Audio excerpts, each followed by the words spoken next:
시간은 우리를 위해 기다리지 않습니다.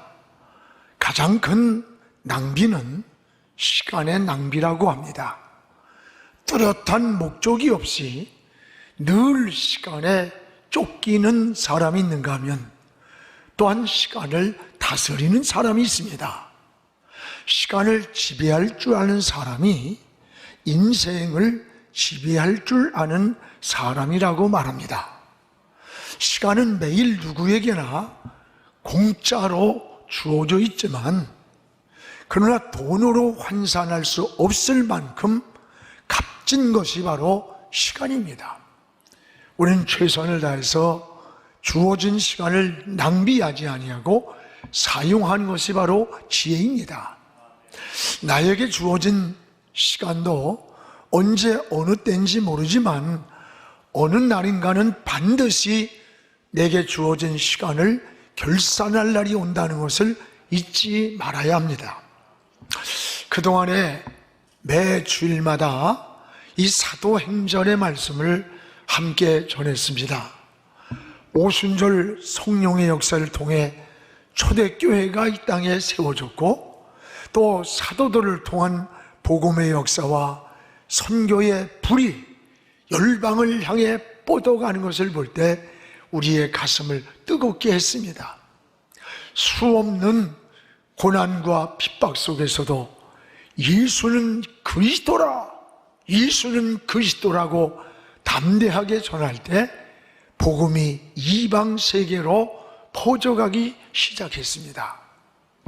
그동안 코로나로 인해서 텅빈 예배당에서 어느 때는 20명이 모여 있는 그 속에서 바로 1년 반 전에 사도행전을 시작했고 또 이 사도행전의 말씀을 앞에 놓고 참 울기도 많이 울었습니다.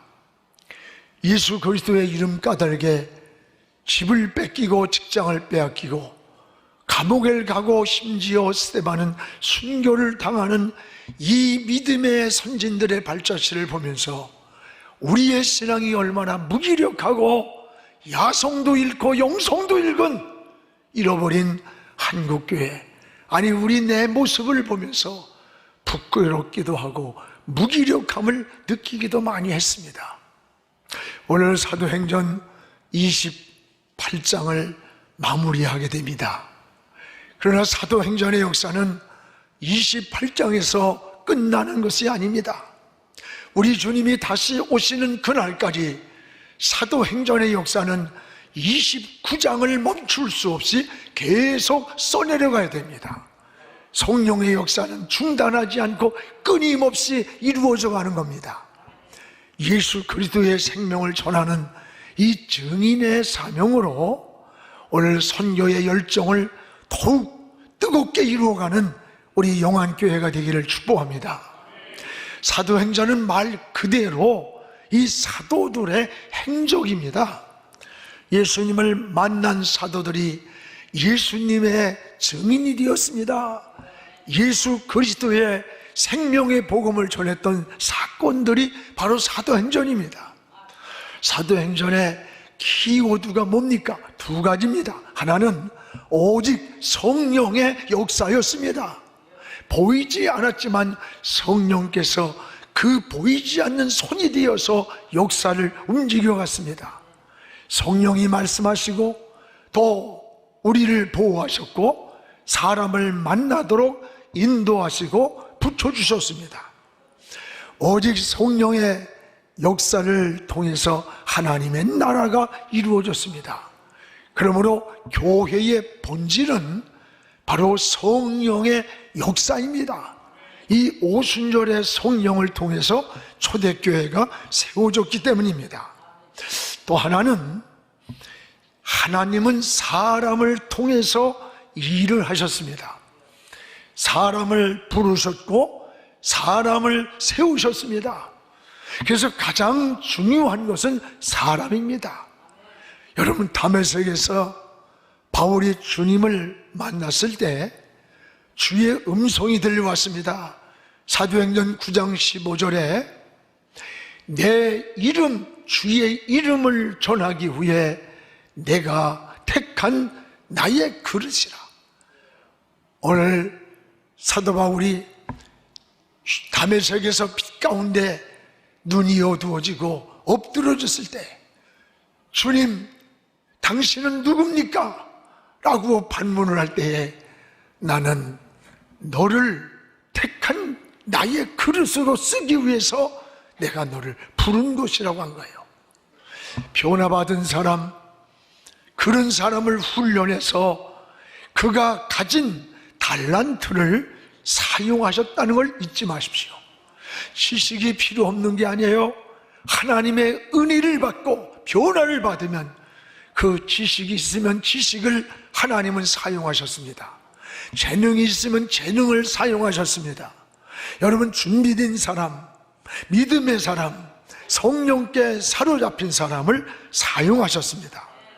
성경은 모든 일들이 우연이 아닌 하나님의 섭리라고 말씀을 합니다. 그동안 바울이 복음을 전하다가 감옥에 수없이 갇혔고 고소를 당하고 마지막에 로마의 가이사 황제 앞까지 하는 이러한 일들이 일어났습니다. 또 가는 도중에 풍랑을 만나기도 했습니다. 여러분, 그러나 두려워하지 않았습니다.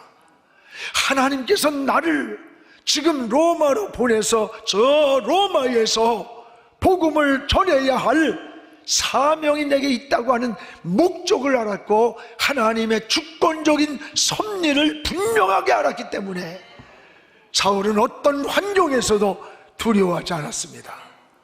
여러분, 우린 사도행전을 전하면서 모든 사건들이 성령의 손길과 함께 하나님의 섭리였다는 것을 깨닫게 됩니다.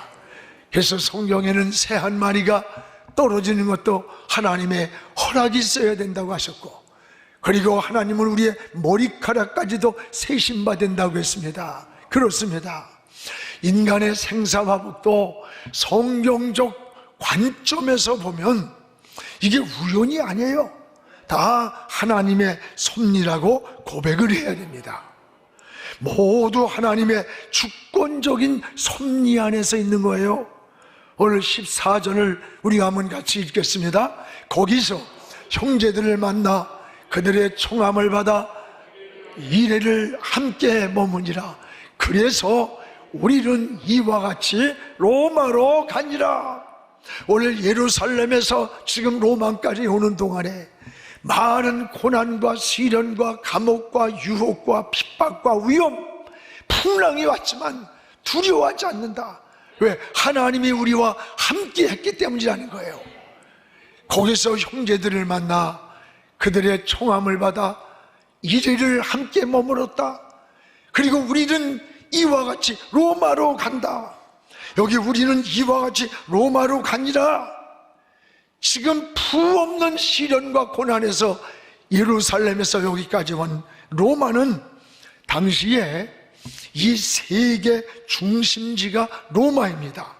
그래서 복음이 전 세계로 퍼져나가는 이 허브가 이 로마예요. 구심점이.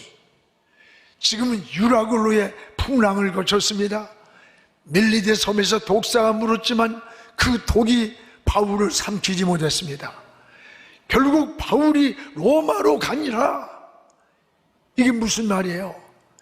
여러분, 지금 예루살렘에서 로마까지 복음이 전해지는 이 사건이 여기서 우연히 이루어지는 일이 아니라 하나님의 숨은 손길, 보이지 않는 하나님의 손길이 있었고 그 손길을 성령을 통해서 인도를 받고 있었다는 것, 이것을 하나님의 섭리라고 말하는 거예요.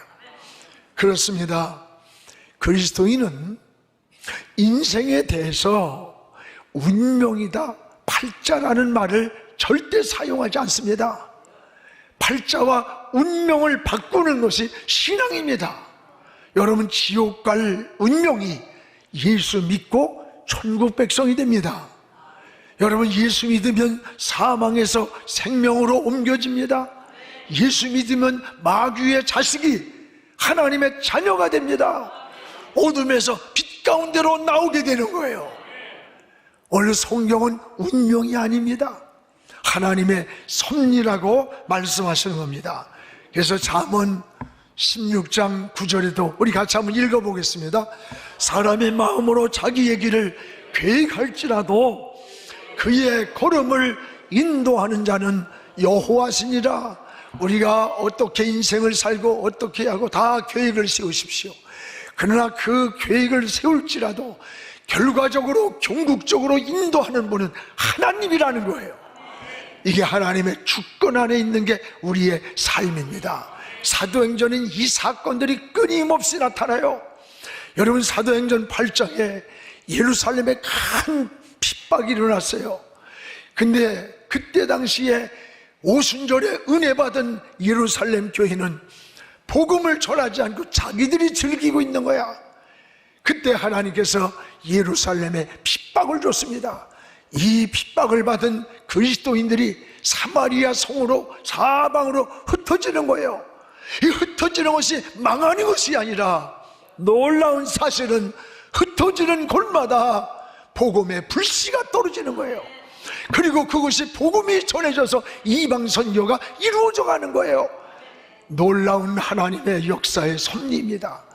여러분, 고넬료가 기도하던 어느 날 환상 가운데 베드로를 통해서 말씀을 듣고 이것이 이방인 구원의 역사를 이루어가는 거예요. 또 사도행전 16장에도 여러분, 바울과 실라가 귀신 들린 자를 고쳐주고 오히려 억울한 누명을 쓰고 감옥에 갇혔어요. 그런데 이 감옥에서 옥문이 열리면서 찬송할 수 없는 환경, 기도할 수 없는 환경에서 기도하고 찬송할 때 옥문이 열리는 기적이 일어났어요. 도망가는 줄 알고 간수가 자살하려고 할 때, 야, 우리 도망가지 않았다. 그 사실을 보고 간수가 물을 끄고, 선생이요, 우리도 어떻게 해야 당신들 같이 구원받을 수 있습니까? 주 예수를 믿으라. 그리하면 너와 내 집이 구원을 받는다. 여러분, 사도 바울이 갇혔던 그 감옥을 통해서 이방 간수의 복음이 들어갔고 그 간수가 이방 선교의 불씨가 되어가는 거예요. 이게 우연입니까? 하나님의 섭리라는 거예요. 지금 바울이 로마로 가는 것도 당시 세계의 중심지가 이 로마입니다. 로마의 복음이 전해지는 섭리를 우리에게 보여주는 거예요. 하나님은 역사를 섭리하십니다. 민족을 섭리하시고 개인을 섭리하시고 지금도 여러분 한 분 한 분을 하나님이 섭리하고 있다는 것을 깨닫기를 바랍니다. 어렵다고 낙심하고 절망하지 마세요. 하나님의 손 안에 있음을 깨닫기를 바라요. 그래서 우리는 하나님의 뜻대로 살기를 하나님께 기도해야 되는 것입니다. 그것이 그리스도인의 삶이에요. 또한 바울은 하나님의 섭리를 깨닫고 감사를 드렸습니다. 지금 저 로마 땅으로 가는 것 같았지만 그곳에 누군가 자기를 맞이러 오는 사람들을 보면서 이것이 우연한 길이 아니었고 내가 가는 이 길에 하나님의 섭리가 있었구나, 손이 있었구나, 이걸 깨닫고 하나님께 바울은 감사를 고백했습니다. 여러분, 신앙에서 놓치지 않아야 할 한 가지가 뭔 줄 압니까? 감사를 놓치지 않기 바랍니다. 은혜는 감사의 최고의 표현이 바로 이게 뭐예요? 은혜 받은 자의 모습이에요. 우리가 깨닫고 보면 모든 게 너무 감사한 거예요. 이스라엘 백성들의 감사는 첫째가 뭡니까? 구원받은 것을 감사한 거예요. 우리가 애굽에서 나왔습니다. 우리는 예수 믿고 구원받은 것이 모든 조건을 초월해서 감사의 조건이 되어야 되는 겁니다. 아침에 눈을 뜨고 감사하십시오. 하나님이 부르면 여러분 한순간 갑니다. 오늘 지금 살고 있는 것을 감사하십시오.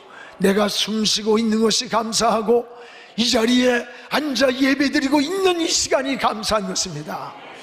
바울은 하나님의 섭리를 깨달았을 때 유라굴리의 풍롱에서도 감사하고 감옥에 갇혔어도 감사를 했습니다. 은혜를 아는 자는 범사가 감사가 되는 거예요. 이것이 바로 은혜 받은 자의 삶인 것입니다. 어떤 사람들은 위기에서 해결이 되고 나야 감사하다고 그래. 병들었다가 회복이 돼야 감사라고 고백을 해요. 여러분, 병도 들지 않고 오늘도 살고 있다면 그것은 더 감사하면서 우리가 살아야 할 것 아닙니까? 은혜를 아는 자는 어떤 환경에서도 감사를 고백하는 거예요. 사랑하는 여러분, 성경에 보세요. 감사를 깨달은 믿음의 사람들이 나와요.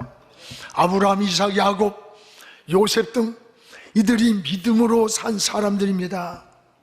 이들은 어떤 환경, 어떤 조건에 있든지 그들이 머무르는 곳마다 한 가지 뭐가 있어요? 여호와를 위하여 단을 쌓았더라. 그들이 어떤 환경, 어떤 조건에 있든지 상관없이 여호와를 위하여 단을 쌓았다. 이게 뭡니까? 그들이 가는 환경마다 어느 조건이든지 그곳에서 하나님을 위하여 감사의 제사를 드렸다는 거예요. 성경의 요나도 물고기 뱃속에서 하나님의 손길을 깨닫고 감사를 고백합니다. 욥기는 여러분 1장 22절에 보세요. 욥이 당한 환난이에요. 다 이런에도 불구하고 그는 내가 태중에서 알몸으로 나왔은즉 내가 다시 알몸으로 돌아갈지라도 내게 주신 것도 하나님, 취한 것도 하나님입니다. 하나님의 영광을 돌리면서 어리석게 하나님을 원망하지 아니하고 오히려 하나님의 주권을 감사했다고 했습니다. 이런 욥에게 훗날에 갑절에 하나님의 은혜를 내려주었던 거예요. 여러분, 사랑하는 여러분, 모든 주권이 하나님께 있습니다. 하나님의 주권을 인정하는 사람은 여러분, 죽음의 시간이 나에게 다가오는 그 시대에도 우린 감사하면서 저 하나님의 부르심을 기다렸던 거예요. 이게 신앙입니다. 성경의 사도 바울이 그러했고 또 저 모세가 그러했습니다. 바울이 디모데후서의 유언서를 보세요. 내가 떠날 기약이 가까웠도다. 이제 나를 위해 하나님이 면류관을 예비하고 있다. 너희도 믿음의 경주, 신앙의 경주를 잘하면 나와 같이 하나님이 면류관을 너희에게 줄 것이다 라고 하면서 죽음 앞에서 자기 인생을 감사로 정리하는 거예요. 모세가 그랬습니다. 120세에 하나님 부를 때에 하나님을 바라보는 눈이 어둡지 않았다고 했습니다. 하나님을 향한 그 열정과 믿음과 사명과 신앙의 기력이 쇠하지 않았다는 거예요. 이런 믿음의 사람들의 발자취를 봅니다. 사랑하는 여러분, 우리는 모든 주권이 하나님께 있습니다. 여러분, 우리는 언젠가 영원한 건 아니에요. 이 세상을 떠나는 날에도 우리는 감사가 돼야 돼요. 우리 그리스도인들은 늙어가는 것이 아니라 익어가는 겁니다. 이게 유행가 가사가 아니에요. 여러분, 익어가는 거 여러분 감사해야 돼요. 저는 고린도전서 13장 12절을 굉장히 좋아해요. 이 내용이 지금은 주님의 모습을 믿음으로 바라보기 때문에 거울로 보듯이 힘이 하나. 그때가 언제요? 주님이 오실 때, 주님이 나를 부르시는 그때에는 주님의 얼굴과 얼굴을 맞대면하고 보리라. 그때 주님의 얼굴을 맞대면하고 보리라. 그토록 보고 싶었던 주님, 사랑했던 주님, 어려울 때 주님을 찾았던 주님의 얼굴을 맞대면하고 보리라. 이게 뭡니까? 천국에 대한 소망이에요. 여러분, 연세를 드신다고 인생이 늙어간다고 하면 꿈이 없는 거야. 절망이 오는 거예요. 우린 익어가는 거예요. 잘 익으면 주인의 손에 극상품이 되듯이 여러분, 신앙도 인생도 잘 익어서 저 천국의 소망으로 주님과 만날 날을 사모하면서 그날에 받을 상급을 기다리면서 하나님 앞에 소망으로 승화되기를 주님의 이름으로 축원합니다. 또 하나, 바울은 로마에서 미치도록 복음을 전했다. 미치도록 31절 마지막 부분에 거침없이 내가 높은 자나 낮은 자나 누구를 만나든지 거침없이 내가 복음을 전했다. 23절에 보면 바울은 로마에서 아침부터 저녁까지 말씀을 강론했다는 거예요. 당시 로마는 세계 중심지라고 했잖아요. 복음이 전 세계로 퍼져나가는 비전을 이 로마에서 바울이 보는 거예요. 하나님이 바울을 로마로 보내신 목적이 뭐예요? 복음을 전하라고 보냈다는 이 목적을 분명히 알았던 거예요. 그래서 예수의 생명을 전하고 십자가와 부활을 전하고, 이것이 그리스도인의 사명겁니다. 여러분, 우리는 복음을 전하고 그 다음에는 하나님 손에 맡기는 거예요. 24절은 바울이 복음을 전할 때 그 말을 믿는 사람도 있었지만 믿지 않는 사람도 많이 있었다는 거예요. 그렇습니다. 여러분, 복음을 전해도 다 믿는 거 아니에요. 다 믿지 않아요. 복음을 받아들이는 사람도 있고 또 받아들이지 않는 사람도 있습니다. 그래서 우리는 전할 뿐이에요. 전하는 거, 이건 우리 사명이에요. 그리고 하나님 손에 맡기는 겁니다. 이게 믿음입니다. 사랑하는 여러분, 항상 전도의 기회는 다음이 아닙니다.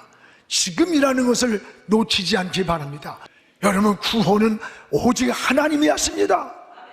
그러나 그 복음을 우리가 전해야 되는 거예요. 오늘 누군가 여러분에게 복음을 들려준 사람이 있었기 때문에 오늘 예수 믿고 구원을 받아 우리 하나님의 자녀가 된 거 아닙니까? 여러분, 로마서 10장 우리 같이 읽읍시다. 믿지 아니하는 일을 어찌 부르리요? 듣지도 못한 일을 어찌 믿으리요? 전파하는 자가 없지 어찌 복음을 들을 수 있으랴? 복음을 전해줘야 구원을 받습니다. 오늘 사도 바울처럼 때를 얻든지 못 얻든지, 어느 직장이든지 사업이든지 어느 환경이든지 예수님의 복음을 전하십시오. 구원받을 영혼은 생명의 씨가 떨어지게 될 것입니다. 여러분이 수없이 만났던 인생을 살면서 그 사람들 중에 여러분을 통해서 예수 믿은 사람이 몇 명이나 되는 겁니까? 한번 이름을 써보십시오. 그리 많지 않을 겁니다. 아니, 한 사람도 기억이 나지 않을 수도 있습니다. 오늘 못 배운 것, 내가 가난한 것이 부끄럽습니까? 아닙니다. 아직도 내 집안에 구원받지 못한 영혼이 내 남편, 아내, 내 자녀로, 형제로 있다면 그것을 불쌍히 여기고 그것을 부끄러워해야 되는 게 그리스도인이에요. 신앙인의 눈은 뭔 줄 알아요? 영혼을 볼 줄 아는 게 신앙인의 눈입니다. 영화는 영혼을 보는 거야. 영혼, 저 구원받지 못한 저 영혼을 보면서 몸부림치고 기도해주고, 어떻게 하면 저 영혼을 구원할까? 영혼을 보는 눈이 신앙인이에요. 그래서 금식하고 철야하면서 울어야 하는 겁니다. 그래서 우리가 선교하는 겁니다. 이것이 진정한 그리스도인입니다. 여러분, 교회의 존재 목적이 뭡니까? 우리끼리 즐기는 겁니까? 친교입니까? 여러분, 교회가 존재하는 목적은 영혼 구원에 있습니다. 영혼을 구원하기 위해 오늘 이곳에 하나님의 나라의 교회를 세우는 거예요. 사랑하는 성도 여러분, 그동안 사도행전을 1년 반 동안 전하면서 우리는 사도들의 행적을 돌아보았습니다. 복음을 전하기 위해 그든 고난과 핍박을 받으면서도 집을 뺏기고 직업을 뺏기면서까지도 두려워하지 않고 저 예루살렘에서 시작하여 로마까지 이방 세계로 예수의 생명을 전하는 이 거룩한 역사, 이 생명을 보는 눈이 열리고 변화받고 십자가의 복음, 이것을 전하는 것을 보았습니다. 여러분, 사도행전은 이제 28장에서 멈추는 게 아니에요. 우리 주님 다시 오시는 그날까지 여러분을 통해서 사도행전의 29장을 계속 이루어가야 되는 거예요. 성령의 역사는 멈춘 게 아니에요. 단회적이지 않아요. 지금도 계속 일어나고 있어요. 사도행전의 역사를 29장을 써가는 우리 영안교회 여러분이 되기를 주의 이름으로 축복합니다. 지금은 선교 헌금 시간입니다. 이 예배를 통해 삶 가운데 은혜와 회복이 충만하시길 간절히 기도합니다.